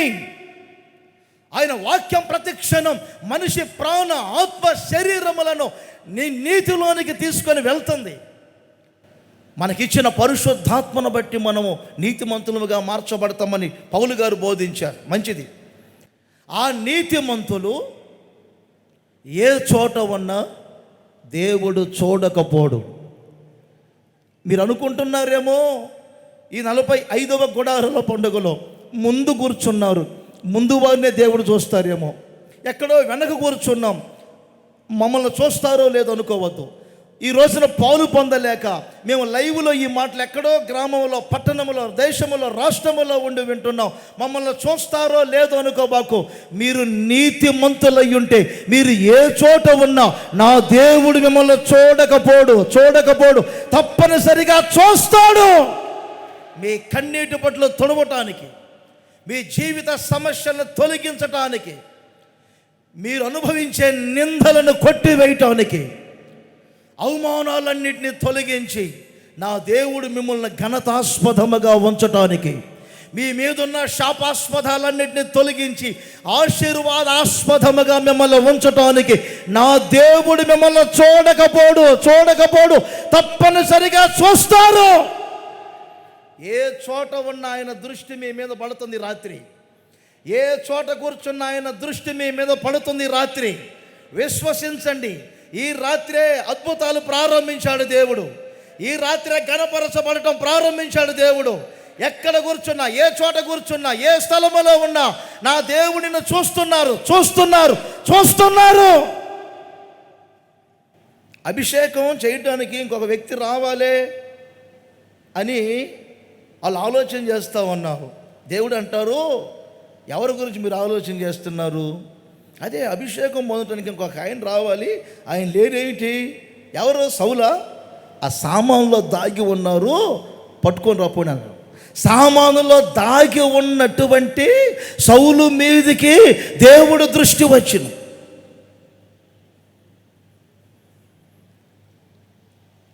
మీరు గమనించండి, ఆయన దేవుడు చూడలేదా? నాన్న, పెద్ద పాస్టర్ గారు మన ఇంటికి వస్తున్నారు కదా, నాయకులు. అవును, మరి ఈరోజు ఒక్కరోజు నేను గొర్రెలు కాచుకోవడానికి వెళ్ళకుండా ఉంటాను నాన్న, ఊరు జనం అంతా మన ఇంట్లో ఉంటున్నారు కదా నాన్న అని దావీదు అడిగారు. రే, నీకంటే పెద్దోళ్ళు 7 ఉన్నారు, వాళ్ళు ఉంటే చాలు, నువ్వు అవసరమా? గొర్రెలు ఎవరు కాచుకుంటారు? వెళ్ళు, నువ్వు గొర్రెలు కాచుకోపో. ఊరు జనమంతా దావీదు ఇంటిలో ఉంటే, తన 7 అన్నలంగా ఇంట్లో ఉంటే దావీదు గొర్రెలను కాచుకోవటానికి వెళ్ళారంటే ఎంత హీనముగా ఉన్నారో ఒకసారి ఆలోచన చేయండి. కానీ వాక్యం ఏం చెప్తుంది? దావీదును సింహాసనం మీద కూర్చుండబెట్టడానికి, దావీదును దేవుడు ఘనపరచటానికి నీ కుమారులందరూ ఇక్కడే ఉన్నారా? కడసారి వారు ఒకడు ఉన్నారయ్యా, గొర్రెలను కాచుకుంటూ ఉన్నాడు. ఆ బెత్లెహేం పరిసర ప్రాంతాల్లో గొర్రెలు కాచుకుంటూ ఉన్నాడు. పిలవండి ఆయన్ని. ఆయన వచ్చేంత వరకు అభిషేకం ఇక్కడ ఆగాల్సిందే. ఎక్కడో పొలాలలో ఏమంటే గొర్రెలు కాచుకుంటూ ఉన్నటువంటి నీతిమంతుడైన దావీదును చూడలేదా దేవుడు? కొన్నిసార్లు మదన పడిపోతూ ఉంటారు వస్తున్నటువంటి ఇబ్బందులను బట్టి, ఇతరులు పెట్టే బాధలను బట్టి. నీతిమంతులను ఆయన చూడక మానడు. నా సహోదరుడా, నా సహోదరి, నా దేవుడు నీ కన్నీటి బొట్టులో చూస్తున్నారు ఈ రాత్రి. నువ్వు అనుభవించే నిందలను చూస్తున్నారు ఈ రాత్రి. ఏ ఏ చోట్ల తలదించుకొని ఉన్నావో, ఏ ఏ చోట్ల కన్నీరు కార్చుకుంటూ ఉన్నావో నా దేవుడు చూస్తున్నాడు ఈ రాత్రి. మహామహిమతో దిగి వచ్చారు. నువ్వు ఏ స్థలములో కూర్చున్నా ఆయన నిన్ను చూస్తున్నారు ఈ రాత్రి. నీతిమంతులను చూడక మానడు. రాజులతో కూడా సింహాసనమందు కూర్చుండబెట్టుటకు ఆయన చూస్తారు, వారు ఘనపరచబడుదురు. ఈ రాత్రి ఒకటి, దీనత్వం కలిగి జీవించాలి. రెండవది, నీతిని పునాదిగా వేసుకొని మీ జీవితంలో నీతిమంతులుగా బ్రతకాలి. ఎన్నో విషయాలు ఉన్నాయండి, అవసరమైన మాటలు మాత్రమే మీకు వివరిస్తున్నాను.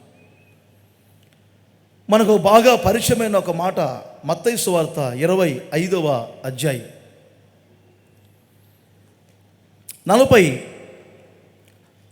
34వ వచనాన్ని ముందు చూడండి. 25వ అధ్యాయంలో 34వ వచనం. ఇక్కడ మహిమగల సింహాసనం మీద కూర్చున్నటువంటి యేసుక్రీస్తు కుడివైపున ఉన్నటువంటి వారిని చూసి ఈ మంచి మాటలు చెప్తున్నారు. ఏమని? నా తండ్రి చేత ఆశీర్వదించబడిన వారులారా రండి రండి, లోకము పుట్టినది మొదలుకొని మీ కొరకు సిద్ధపరిచినటువంటి రాజ్యమును స్వతంత్రించుకోండి. ఎవరు ఈ కుడివైపున ఉన్నది? నీతిమంతులు.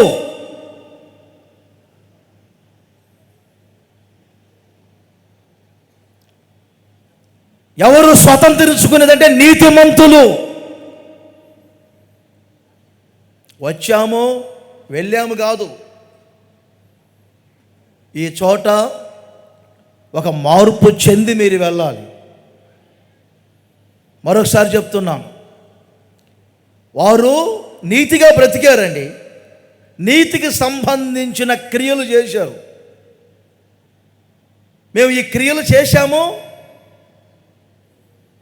మరి మమ్మల్ని ఘనపరచండి, మేము స్వతంత్రించుకునేటట్లు అని వారు చెప్పలేదు.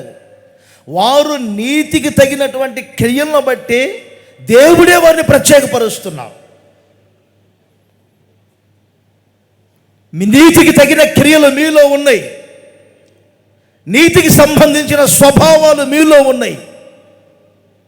నేను ఆకలి కొని ఉన్నాను, నాకు ఆహారం పెట్టారు.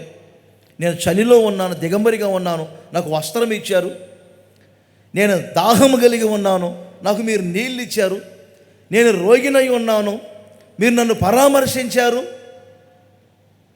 మీరు ఎప్పుడు ఇలా ఉన్నారు, మేము ఎప్పుడు ఇలా చేశాము యేసయ్యా అని అడిగితే, మీరు నీతికి తగినట్లుగా మరొకరికి చేసి తిరిగి గనుక నాకు చేసిన వారితో మీరు సమానము. అందుకు మీరు ఇప్పుడు స్వాతంత్రించుకోనండి. కీర్తనలో చాలా విషయాలు ఉన్నాయి, రెఫరెన్సులు. అవన్నీ నేను ఇవ్వదలుచుకోలేదు. ఒక 3 మాటలు 4 మాటలు మీకు క్లుప్తంగా చెప్పాలనుకున్నాను. చూడండి, ఇంకొక మాట మీకు వివరిస్తాను. యెషయా ప్రవచన గ్రంథం, ఇది అందరికీ బాగా సుపరిచయమైన మాటేను, కానీ ప్రార్థన చేస్తున్నప్పుడు ప్రేరేపణ కలిగిన మాట ఇది. యెషయా ప్రవచన గ్రంథం 16వ అధ్యాయం 5వ వచనం అండి. ఇక్కడ అందరికీ అంటే ఎక్కువగా వస్తున్న వాళ్ళకి తెలియని మాట ఏం కాదు. కృపచేత సింహాసనము స్థాపింపబడును. ఒక్కసారి ఆమేనండి, ఒకసారి గట్టిగాను, ఇంకొకసారి చేతులు ఊపుతూ చెప్పండి. నేను చెప్పిన మాట చెప్పండి. కృపచేత, కృప వలన సింహాసనము స్థాపించబడును. ఎలా? దీనత్వం ఒకటి చెప్పాను, నీతిమంతులుగా ఉండాలని ఇంకొకటి చెప్పాను, కృపచేత లేక కృప వలన సింహాసనం ఎలా స్థాపించబడుతుంది? సేవకులు నోట పలు సందర్భాలలో ఇలా మీరు సమాజముగా కూడి వచ్చినప్పుడు కృపను గురించి ఎన్నో సందేశాలు చెప్తూ ఉంటాం. కృపను గురించినటువంటి మాటలు ఎన్నో మీకు బోధిస్తూ ఉంటాం. ఈ మాట నేను చదువుతున్నప్పుడు నాకు దైవజనులు యేసన్న గారు బాగా గుర్తొచ్చారండి. వారి నోట ఎప్పుడు స్తుతి ఉంటుంది. రెండవది, వారి నోట ఎప్పుడు యేసు రక్తం ఉంటుంది.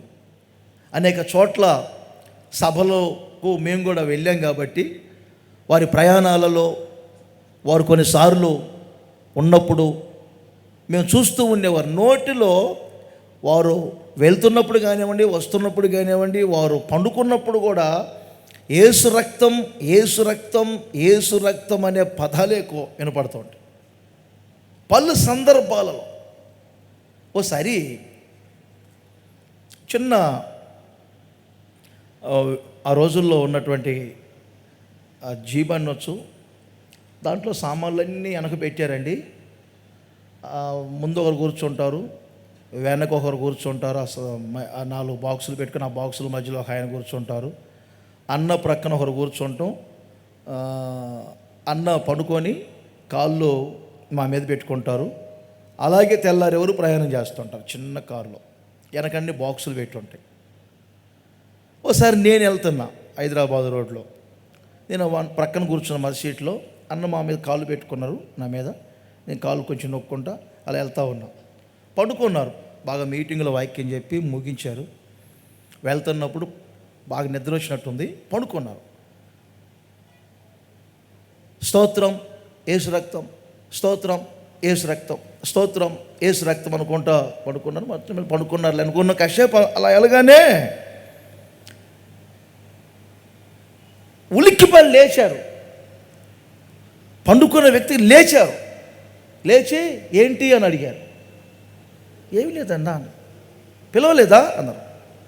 పిలవలేదన్నా, మేము ఎవరిమే. నమ్మండి, లేచారు. పెద్ద బాక్స్ అండి, అలా కట్టడం ఎలా కట్టారు అది అజాగ్రత్తగా. వెనుకున్న పెద్ద బాక్సు అన్న పండుకున్న తలకాయ దగ్గర పడిందండి. ఇంత పెద్ద బాక్స్ పడింది. ఏంది సరిగ్గా కట్టలేదా అన్నారు. సరిగ్గా కట్టలేదా అన్నారు. మరలా ఆఫ్ చేశారు, కట్టారు, పండుకున్నారు. ఎవరు లేపారండి? ప్రత్యక్షంగా నేను చూసి అసలు దేవుడే అన్నని లేపారా అనిపిస్తుంది. కారణం ఏంటి తెలుసండి? వారి నోట ఎప్పుడు ఈ 3 ఉంటాయి. 1 స్తుతి, 2 యేసు రక్తం. ఆయన గారి ధ్యాసలలో, ఊహలలో, నరాలలో, ఎముకలలో అన్నిటిలో ఇమిడిపోయినది ఏమిటంటే కృప, కృప, కృప, కృప, కృప అండి. ఆ రోజుల్లో నీ కృప నీ కృప అని ఒక పాట అన్నగారు రాశారు. దానికి 2 ఉంటాయి. పైన పల్లవిలో రెండే ఉంటాయి, 2 వరుసలు ఉంటాయి. కింద చరణం 2 వరుసలు, మరల కింద 2 వరుసలు. ఆ పాట ఎత్తితే 1.5 గంట పాడేవారు. కారణం ఏమిటంటే కృపలో లీనమైపోయేవారు, కృపలో పరవశం చెందేవారు. మాకు పలుసార్లు చెప్పిన మాట ఏమిటంటే, నేనేమై ఉన్నానో అది దేవుని కృప. ఈ హోసన్న మినిస్ట్రీ స్థాపించబడటానికి దేవుని కృప. ఒంటరిగా చేతిలో బైబిల్ పట్టుకొని యేసన్న గారు కట్టుకున్న బట్టలతో లేమల్లె ప్రాంతానికి వచ్చి పరిచర్య ప్రారంభిస్తున్నప్పుడు, బాగా వినండి, చేతిలో బైబిల్ తప్పేమీ లేదు, బట్టలు తప్పేమీ లేవు. సరైన యవన కాలంలో వస్తూ ఉంటే ఒక ఆత్మీయులైనటువంటి దైవజనులు యేసన్న గారి గురించి ప్రార్థన చేసి ప్రవచనం చెప్పిన మాట ఏమిటి తెలుసా? యేసన్న, నీ పట్ల దేవుని ఉద్దేశం వేరుగా ఉంది, దేవుని ఆలోచన వేరుగా ఉన్నది. దావీదుకు చూపిన శాశ్వత కృపల దేవుడు నీకు చూపించబోతున్నారు. డబ్బుతో ప్రారంభించబడలేదు పరిచర్య. కృపతో ప్రారంభించబడలేదు పరిచర్య, కృపతో ప్రారంభించారు. డబ్బుతో స్థాపించబడే సంఘాలు తల్లకిందులు కావచ్చు. కృపతో స్థాపించబడిన సంఘం, కృపతో స్థాపించబడినటువంటి ఏ సంస్థ అయినా సరే సాతాను దాన్ని కదిలించలేడు. ఒక ఆమె వచ్చి, అన్నగారు ఇంకొక 10-15 రోజుల్లో ప్రభు దగ్గరికి వెళ్తారన్నప్పుడు బోర్న ఏడ్చారు. ఏమైందమ్మా అని అడిగారు. మీరు ఇలా అయిపోయారు, ప్రభు దగ్గరికి వెళ్తారేమో. వెళ్తే తప్పేముందమ్మా, మనం ప్రభు దగ్గరికి వెళ్ళాలనే కదా భక్తి చేసేది అన్నారు. కాదన్నా, ఇంత మినిస్ట్రీ ఏమైపోతుందంటే యేసన్న గారు అన్నారు, నాకు లేని బాధ నీకెందుకమ్మా. భలే మాటలు చెబుతారు. ఒకసారి గడ్డం పెంచుకున్నారు యేసన్న గారు, ఏదో కొంచెం ఇక్కడ ఏదో చిన్న గుల్లలు వేసి గడ్డం పెంచుకున్నారు. ఒక ఆమె అంటది తీ అన్నది. అప్పుడు యేసన్న గారు, నా గడ్డం నీకేమి అడ్డం అన్నాడు. భలే మాట్లాడతారు కొన్ని మాటలు ఇలాంటి యేసన్న గారు. మేమేమో నవ్వుకుంటూ ఉంటాం, ఏం చెప్పాలో అర్థం కాదు. వాళ్ళ మొహం ఎంత అయిపోతాయి. ఇంకొకసారి మాట్లాడాలంటే భయం. ఏమండి, నాకు లేని బాధ నీకెందుకు మినిస్ట్రీస్ గురించి. ఇప్పుడు యేసన్న గారికి లేని బాధ కొంతమందికి ఉంది. యేసన్న గారికి లేని బాధ యేసన్న గారికే లేదు. నా తర్వాత మినిస్ట్రీ ఏమైపోతుందో, సేవకులందరూ ఏమైపోతారో, లేత మొక్కలు చిన్న అని ఆయనకి లేని బాధ కొంతమందికి ఎగస్ట్రా అనవచ్చో లేదో, నేను ఎగస్ట్రా ఫిట్టింగ్లు అంటారు దీన్ని. ఆయనకి లేదు బాధ. మొదటి రోజు చూసినట్టు పోవాలి కదా, అవునా కాదా మీరు చెప్పండి. వారికి లేని బాధ. ఏమండి, ఎన్నో విషయాలు చెప్పుకుంటూ మినిస్ట్రేషన్ గురించి ఏమండి చెప్పాల్సిన వ్యక్తులకు చెప్పి, పిలవాల్సిన వ్యక్తులను దగ్గర పిలుచుకొని అన్ని విషయాలు మాట్లాడుకుంటూ, ఏమండి ఇంకా ప్రభు దగ్గర ఒక 3 నెలలకి వెళ్తానన్నప్పుడే 3 నెలలు అన్ని విషయాలు చెప్పుకుంటూ ఏమండి నాకే లేదే బాధ మినిస్ట్రీస్ని గురించి. ఎందుకో తెలుసా, యేసన్న మీద కట్టలేదు నేను మినిస్ట్రీస్ని, యేసయ్య మీద కట్టాను మినిస్ట్రీస్ని. వారికి లేని బాధ ఏది, 1000 మంది సేవకులను తయారు చేసిన ఆయనకి లేని బాధ, 1000 సంఘాలను స్థాపించిన ఆయనకి లేని బాధ, నా తర్వాత మీ జనరేషన్లో చేసుకోండి బాబు అని మాకు ఏమండి మా తరంలో మా జనరేషన్లో అప్పగించి వెళ్తే దానికి పూర్తి స్థాయిలో సహకరించాలి నేనైనా మీరైనా. సరే, ఆ తర్వాత యేసన్న గారు చెప్పిన మాట ఏంటి తెలుసా, పెద్ద అంటే న్యాయం తీరుస్తున్నాను అనుకోవద్దు. చాలామంది సంస్థలు స్థాపించారండి. ఫౌండర్లు చనిపోయిన తర్వాత సంస్థల్లో చాలా ఏమైనా ఇబ్బందులు కలిగాయి, అపజయాలు పడచూపాయి. యేసన్న గారు మాకు చెప్పిన మాట ఏంటి తెలుసా, చాలామంది ఫౌండర్లు ప్రభు దగ్గరికి వెళ్ళిన తర్వాత సంస్థల్లో కొన్ని మార్పులు వచ్చాయి, నడిపింపులో మార్పులు వచ్చాయి. ఈరోజు చెప్పుకోవటానికి చరిత్రహీనులుగా మారిపోయారు. కానీ నా మీద ఉన్న ఆ కృపే, దావీదు మీద ఉన్న కృప నా మీద ఉన్నట్లుగా నా మీద ఉన్న ఆ కృపే సమస్త సేవకుల మీద, సమస్త యొక్క విశ్వాసుల మీద ఉంటుంది. కనుక మాన్యత గల సింహాసనం నిరంతరము స్థాపించబడే ఉంటుంది. ఇది కృప ద్వారా మాత్రమే సాధ్యం.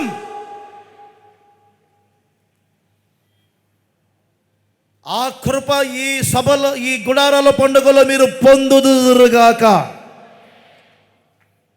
కృప చేత మాత్రమే మీరు సింహాసనాన్ని స్వతంత్రించుకుంటారు. అపరిమితమైన కృప ఈ రోజు నుండి ఒక్కొక్కరి మీద కురిపించటం ప్రారంభం కావాలి. విస్తారమైన కృపకు పాత్రలుగా మీరు మార్చబడాలి. అత్యున్నతమైన కృపతో నింపబడాలి. ప్రతి ఒక్కరి నోట కృప కృప కృప కృప. కృపను పొందటానికి తగినటువంటి లక్షణాలు కలిగి కృపకు ప్రాప్తులుగా మార్చబడి ఈ గుడారాల పండుగలో నా దేవుని విస్తారమైన అపరిమితమైన కృపకు ప్రతి ఒక్కరూ పాత్రులుగా మార్చబడుదురుగాక. ఆమేన్. యేసన్న గారు అంటారండి, నేను ఏం చదువుకున్నాను నేను. కొన్నిసార్లు అంటారు, రే ఆది కాడి నుంచి ప్రకటన గ్రంథం ప్రతి అక్షరాన్ని బోధించే సామర్థ్యం ఉంది. నేను ఎన్నో భాషల్లో వాక్యం చెప్తున్నాను అనుకునే వారి సేవ అంతంత మాత్రంగా ఉంది. మినిస్ట్రీని దేవుడు ఎందుకు ఆశీర్వదిస్తున్నారు? కొన్నిసార్లు వెనక తిరిగి ఆలోచన చేస్తే అంతుపట్టదు. దీనికి అంతటి గల కారణం ఏమిటంటే కృపండి. కృప. గుండె మీద చెయ్యేసుకొని చెప్పగలుగుతాను, సేవకులంగా మా సంగతి చెప్తున్నాం.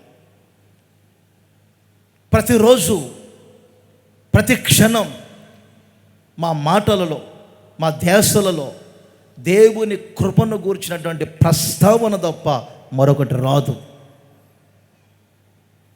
అనేకులు కృతజ్ఞతాస్తుతులు చెల్లించి కృప పొందినారు కనుకనే ఈ రోజున ఇంత అనుభవాన్ని మనం చూడగలుగుతాం. ఒక చిన్న మాట చెప్తా. ఇందులో రాజుల మొదటి గ్రంథం 3వ అధ్యాయం 6వ వచనాన్ని, సొలొమోను దేవుని దగ్గర ప్రార్థన చేస్తున్నారు.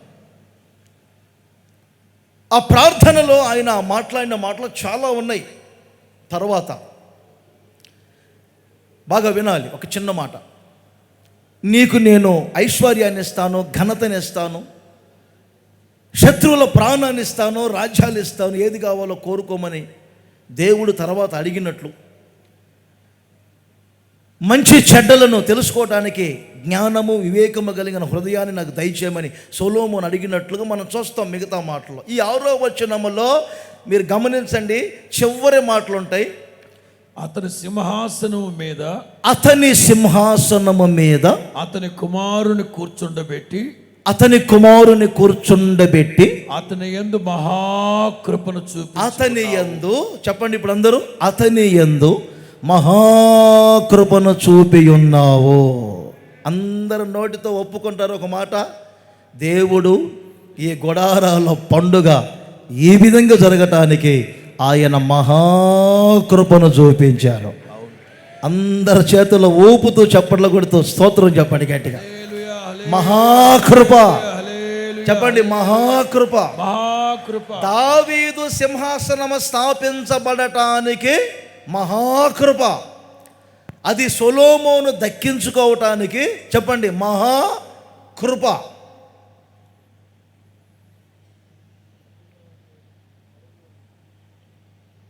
ఏదో పొందుకున్నాను అని కాదు, మరియా వలె కృపను పొందుకొని వెళ్ళవలసిన అవసరత ఉంది. ఒక చిన్న మాట అండి చదివించి ముగిస్తాను. ప్రకటన గ్రంథం 3వ అధ్యాయం 21వ వచనం. ఇది మనందరికీ బాగా పరిచయమైన మాట, ఇందాక కూడా చెప్పాను. ఇందులో మీరు గమనించాలి, ఎవరు సింహాసనాన్ని స్వతంత్రించుకుంటారు, ఎవరు సింహాసనం మీద కూర్చుంటారు? యేసయ్య అంటారు ఒక మంచి మాట, నేను జయించి నా తండ్రి సింహాసనమందు కూర్చున్న ప్రకారము, అందరూ చెప్పాలి, జయించు వారిని నాతో కూడా నా సింహాసనమందు కూర్చుండనిచ్చెదను. కుడి హస్తం పైకెత్తి అందరూ చెప్పండి గట్టిగా, హల్లెలూయా అని చెప్పండి. ఇంకొక మాట అందరు నా నోటితో అనండి, జయించు వారిని అనండి గట్టిగా. ఇంకొకసారి చెప్పాలి గట్టిగా, గట్టిగా చెప్పాలి, ఉన్న స్వరం అంతా. ప్రక్కనలో చెప్పండి గట్టిగా, జయించు వారిని. జయించు అంటే మొహం పగలు కొట్టావు, జయించు. ఈ గుడారాల పండుగలో తొలి పలుకులు చెప్తున్నారు దేవుడు, జయించు. జయించాల్సినవి చాలా ఉన్నాయి.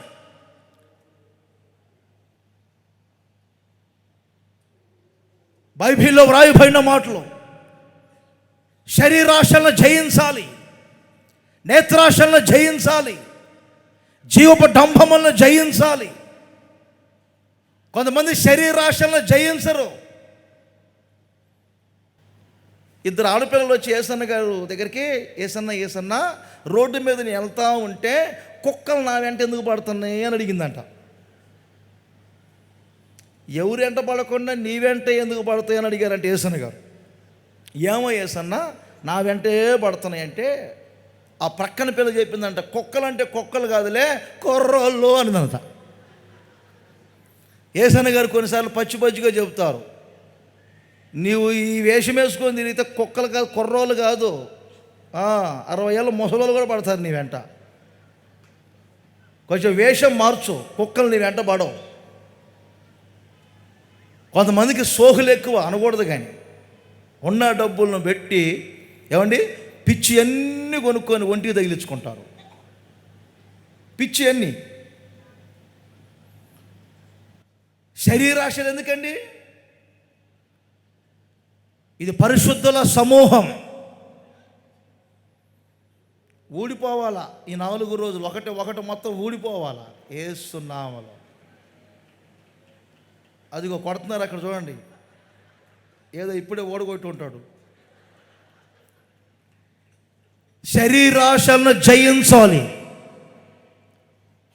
యేసయ్య ఒక మంచి మాట అంటారు, యోహాను సువార్త 16వ అధ్యాయం ఏమండి 33వ వచనములో ఉంటుంది, నా యందు మీకు సమాధానము కలుగునట్లు నేను ఈ మాటలు చెప్పుచున్నాను, లోకములో మీకు శ్రమ కలుగును, అయినను ధైర్యము తెచ్చుకొనండి, నేను లోకమును జయించి ఉన్నాను. లోకమును జయించిన జయశాలి యేసుక్రీస్తు, ప్రపంచాన్ని జయించిన జయశాలి యేసుక్రీస్తు. మీరు కూడా జయించండి. శరీరాశలను జయించు, నేత్రాశలను జయించు, జీవపు డంబాలను జయించు, పాపాన్ని జయించు. రాయలసీమ ప్రాంతానికి వెళ్తే అనుకుంటాను, ఒక ఆమె ఎన్ని కానుకలైనా ఇస్తాను అన్నయ్య గారు, చుట్ట మాత్రం మానలేకపోతున్నాను, దాని కొరకు మాత్రం ప్రార్థన చేయబాకు. నేను ఒక మంత్రం పెడతా ఈయనమ్మా. ఏం మంత్రం అండి? నేను ఒక మంత్రం పెడతా విను, నువ్వు చుట్టం అనుకుంటావు. చుట్ట గుర్తు వచ్చినప్పుడు, కృతి పుట్టినప్పుడు యేసు రక్తం చేయం, ఏం చేస్తావు చెయ్యి. ఈ ఒక్క మంత్రం వాడమ్మా. మానతానా అన్నది, తప్పకుండా మానతావు. గుర్తు వచ్చినప్పుడు అంట ఇదే మాట అంటున్నాను, యేసు రక్తం చెయ్యం, ఏం చేస్తావు చెయ్యి.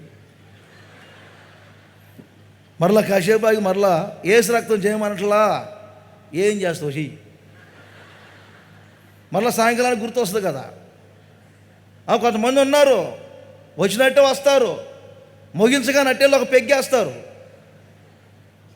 అటెళ్ళి కొంచెం 2 వేళ్ల మధ్యలో పెట్టుకుంటారు. మానాలి. పరిశుద్ధుల గుంపులు అడుగు పెట్టారు మీరు, జయించాలి, జయించాలి. చివరిగా ఈ మాట చెప్తున్నా, జయించాలి మీరు. పౌలు గారు అంటారు రోమాపత్రికలో 8వ అధ్యాయం 35 నుండి 37 వరకు చదువుకోండి. తర్వాత వీటన్నిటి మీద దేవుడు అత్యధికమైన విజయాన్ని కలగజేస్తున్నాడు. శ్రమలను జయించాలి, నిందలను జయించాలి, అవమానాలను జయించాలి, మనుషులు పెట్టే ఏమండి బాధలను నిందలను జయించాలి. జయశాలి అయినటువంటి యేసయ్యను చూడాలి. క్రైస్తవ జీవితంలో నేర్చుకోవాల్సింది ఏమిటంటే జయించాలి, జయించాలి, జయించాలి. ఓటమి పాలవద్దు, తల దించద్దు. ప్రకటన గ్రంథములో 12వ అధ్యాయం 5వ వచనములో వ్రాయబడింది. ఈ 12వ అధ్యాయములో ఉన్న స్త్రీ సంఘానికి పోల్చబడుతుంది. ఈ సంఘములో ఒక గుంపు, ఇప్పుడు చూడండి 5వ వచనములో, ఇనుప దండముతో ఏలనై ఉన్నటువంటి ఒక మగ శిశువును ఆమె కనగా ఆ శిశువు సింహాసనము యొద్దకును దేవుని యొద్దకును కొనిపోబడెను. మగ శిశువు అంటే తెలుసండి, జయించిన సంఘం. భూప్రపంచంలో ఎన్నో సంఘాలు ఉండొచ్చు, జయించిన సంఘముగా మారాలి. మీరందరూ జయించిన విశ్వాసిగా మారాలి, జయించుకుంటూ వెళ్ళాలి. తప్పనిసరిగా ఈ 45వ గుడారాల పండుగలో అన్నిటినీ జయించుకుంటూ వెళ్ళాలి. మగశిరి గలవాడై ఏమని యాకోబు ఏ విధముగా జయించారో, లోకాన్ని జయించారు, సాతాను శక్తులను జయించారు, మనుషులు పెట్టే నిందలను జయించారు, దేవుడు పెట్టే పరీక్షలను యాకోబు జయించారు. ప్రతి చిన్నవారికి పెద్దవారికి ప్రతి ఒక్కరికి చెప్తున్నాను, జయించాలి. జయశాలి అయినటువంటి యేసయ్యను గురిపెట్టుకోండి, జయించుకుంటూ వెళ్ళండి. ఎవరు ఈ మహిమ గల సింహాసనం లేక ఏమండి పరిశుద్ధమైన మాన్యత గల ప్రశస్తమైన ఈ సింహాసనం యొక్క ఆత్మీయతలను దక్కించుకునేవారు, రేపు వాటికి అర్హులుగా మారేవారు ఎవరంటే, ఒకటి దీనత్వం, రెండవది నీతిమంతులుగా మార్చబడటం, మూడవది మహాకృపకు మీరు ప్రాప్తులు కావటం, నాలుగవది జయించుకుంటూ మీరు వెళ్ళాలి.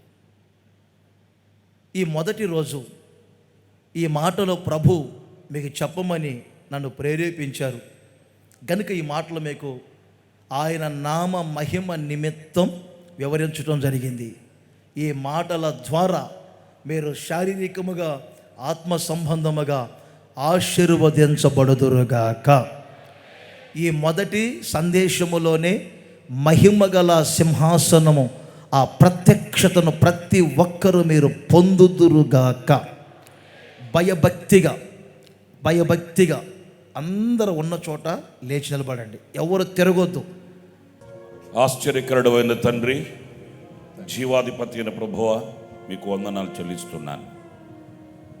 మేము ఆశించిన దానికంటే ఊహించిన దానికంటే అత్యధికముగా చేయు శక్తి గల దేవుడవు.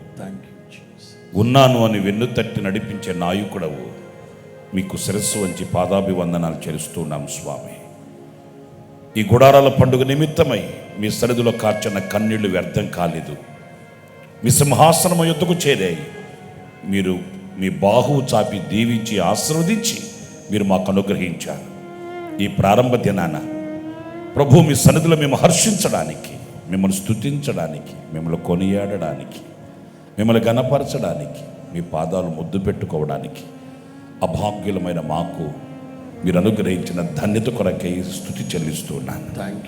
మా స్తుతి సింహాసనమందు ఆసీనుడవై మీ చల్లని, మీ మృదుమధురమైన మాటలు మీ దాసుని ముఖాంతరములో నుంచి మీరు మాకు అందించారు. మా గుండెని నింపారు. మా విశ్వాసాన్ని వెన్నుతట్టి నైనా మీరు బలపరిచారు. సింహాసనమును గురించిన మీ యొక్క ఉద్దేశాన్ని సవిస్తారంగా మీరు మాకు వివరిస్తూ వచ్చారు. మేము సింహాసనమును చేరుకోవడానికి కావలసిన ఆనుముత్యములు లాంటి అనుభవాలు ఎలాంటివో మా కనులు ఎదుట కట్టొచ్చినట్లుగా మీరు తీర్చిదిద్ది మీరు బోధించారు. అవును నాయన, ప్రతి మాట మా హృదయంలో నీరు కట్టి ఫలింపచేసి నా తండ్రి బహుగా మేము ఫలించుటకు, మీతో కూడా సింహాసనమందు కూర్చుండుటకు, మీ ఉద్దేశములు నెరవేర్చబడుటకు ఈ గుడారాల పండుగ మొదటి దినాన్నే మీ కార్యములు మీరు ప్రారంభించినందుకు మీకు స్తోత్రాలు చెల్లిస్తున్నాను. మీ కార్యములను మీరు స్థాపించి ప్రారంభించినందుకు మీకు స్తోత్రాలు చెల్లిస్తున్నాను. ఏ ఒక్కరూ కూడా నశించిపోకూడదని, ఏ ఒక్కరు కూడా మిమ్మల్ని దాటుకుని వెళ్ళకూడదని మీ సంకల్పమంతయు మీరు మాకు తెలియపరిచారు.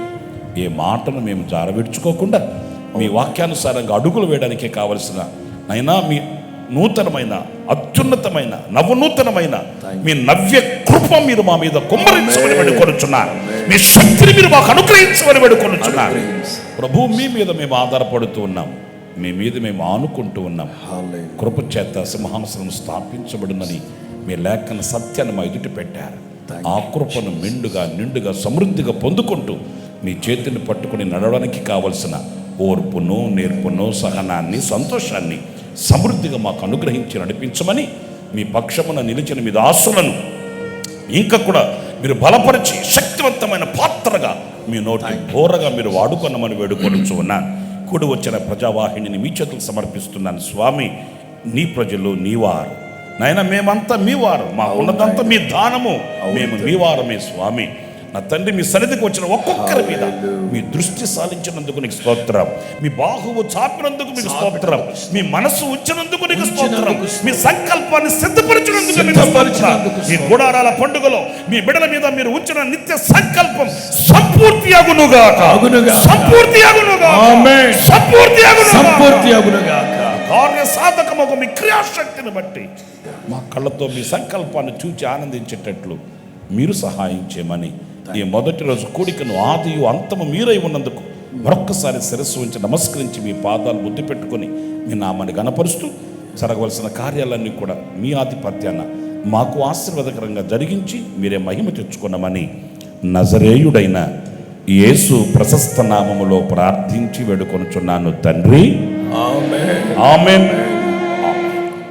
మన ప్రభు అయిన యేసు క్రీస్తు కృప, తండ్రి అయిన దేవుని ప్రేమ, పరిశుద్ధాత్మన అన్యోన్య సహవాసము, సమాధానము, సంతోషం సకల కోటి పరిశుద్ధులకి ఈ పండుగలో పాలు పొందిన ప్రతి బిడ్డకి కృప తోడై ఉండి నడిపించి కాపాడునుగాక.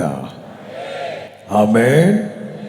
చెప్పండి, హల్లెలూయా, హల్లెలూయా, హల్లెలూయా.